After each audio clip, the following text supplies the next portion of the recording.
네, 월요일 시장이 마감이 됐습니다. 사실 이렇게 긴 연휴 전에는 시장이 쉬어가는 것이 대부분인데요. 오늘도 우리 시장은 외국인의 강력한 매수와 함께 상승세로 마감이 됐습니다.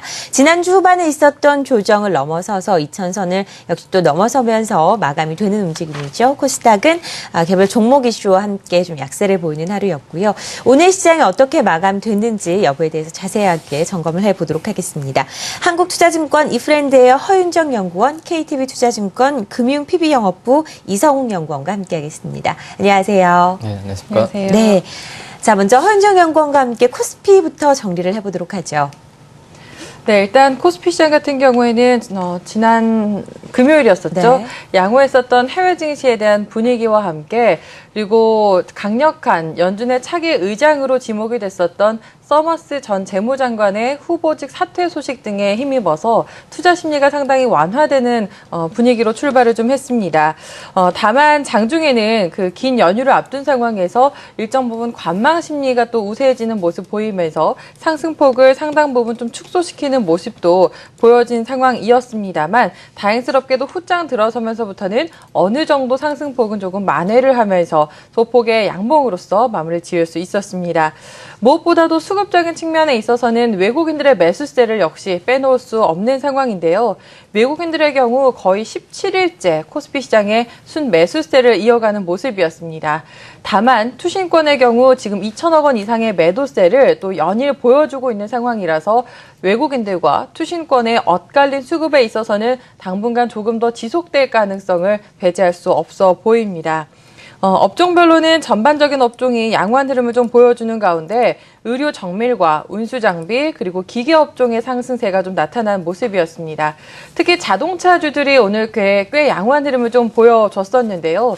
무엇보다도 서머스 전 재무장관의 경우 굉장히 강달러를 좀 지지하는 사람이었었습니다.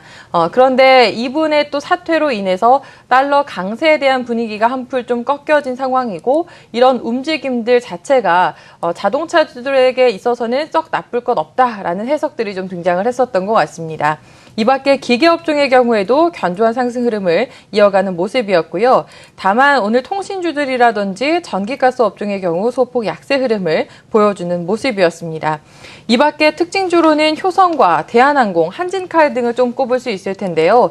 효성의 경우 3분기 실적 감소 전망이 좀 하락하는 모습을 보였고 대한항공과 한진칼의 경우 인적 분할을 한 이후에 대한항공은 오늘 또 거래가 재개되는 모습이었었는데 이렇게 거래 재개와 함께 한진칼의 경우 일단 상장이 됐다라는 내용들 특징주로서 안내를 드립니다. 네, 코스피의 특징적인 흐름 만나봤습니다. 뭐 시총 상위 종목도 대부분 흐름 좋았고요. 삼성전자도 그랬고 현대차, 기아차, 오늘 자동차 관련주들이 상승 탄력이 컸던 하루였다라고 분석을 할 수 있겠습니다. 물론 경기민감업종, 비철금속, 조선주도 동반 상승을 했습니다. 코스닥은 어떤 움직임이 있었나요? 네, 우선 오늘 코스닥 같은 경우에는 가장 큰 화두였던 셀트리온의 주가 조작 혐의 이게 나와주면서 대장주인 역시 셀트리온이 떨어지면서 주가도 크게 밀렸다라고 좀 볼 수 있겠고요. 다만 수급적인 면에서 외국인의 매수세가 지난주 금요일에 이어서 이틀 연속 들어왔다는 거에 우선 좀 의의를 찾아야 되지 않을까라는 생각이 들고 있습니다. 하지만 5거래일 만에 좀 하락세를 보였던 부분은 내일 이번 주 마지막 장에서 어떻게 좀 흐름을 좀 예측할 수 있는지 내일 수급이 다시 한번 좀 지켜봐야 된다라고 볼 수 있겠고요. 뭐 업종별로 본다고 한다면 오늘 코스닥 업종에서는 뭐 금속 그리고 운송장비 이러한 좀 코스닥 기업들 빼고는 전 업종이 동반 하락세를 하면서 마감을 했다라고 좀 볼 수 있겠고요. 개별적으로 특징적인 업종을 본다고 한다면 오늘 같은 경우에는 풍력 관련주들이 굉장히 큰 상승세를 좀 보였다 이렇게 좀 볼 수 있겠습니다. 최근에 미국과 중국에서 이산화탄소 규제 같은 부분이 향후에 가시화된다고 한다면은 이러한 좀 풍력 관련주들의 상승 여력이 크게 나온다라고 볼 수 있겠는데요. 오늘 동국 SNC, 태웅, 유니슨의 이러한 좀 풍력 관련 업체들이 굉장히 큰 상승세를 지금 보였다 이렇게 정리할 수 있겠습니다. 원자력 발전을 대체한다는 이런 얘기가 나와주면서 풍력 발전들 큰 상승세를 좀 보여주었고요. 그 다음에 두 번째로 좀 특징적인 게 바로 동양 관련주들의 하락세가 좀 눈에 띄었다 이렇게 볼 수 있겠습니다. 지난주 같은 경우에 형제회사라고 할 수 있는 오리온이 동양의 이러한 그 전에 있었던 재무에 대한 문제를 채무로 해서 유동화로 한다는 부분에 좀 지원을 한다라고 했었는데, 그러면서 오리온은 이러한 좀 작은 부담 때문에 떨어지고 동양 관련주들은 하락세를 좀 보여주었는데 오늘 같은 경우에 오히려 오리온이 상승세를 보여주고 뭐 동양 시멘트나 동양 네트워크스 같은 이러한 동양 관련주들이 좀 하락세를 보였다 이렇게 좀 정리할 수 있겠습니다. 그리고 안철수 관련주들도 안철수 의원이 다음 달에 재보궐선거에 출마하지 않을 거라는 뜻을 밝혀주면서 써니전자가 하한가까지 가는 모습 보여주었고요. 오픈베이스 또 역시 미래산업, 우성사료까지 큰 하락세를 보여주었고, 그 다음에 이제 투닝 관련주들, 한국 투닝 그런 협회를 성립한다는 얘기가 나와주면서 약간 테마적으로 있는 게 있지만, 상신 브레이크, 디젠스처럼 이런 투닝 관련주도 상승세를 좀 보여주었습니다. 오늘 가장 큰 화제가 됐던 게 바로 셀트리온이지 않았을까라는 생각이 드는데요.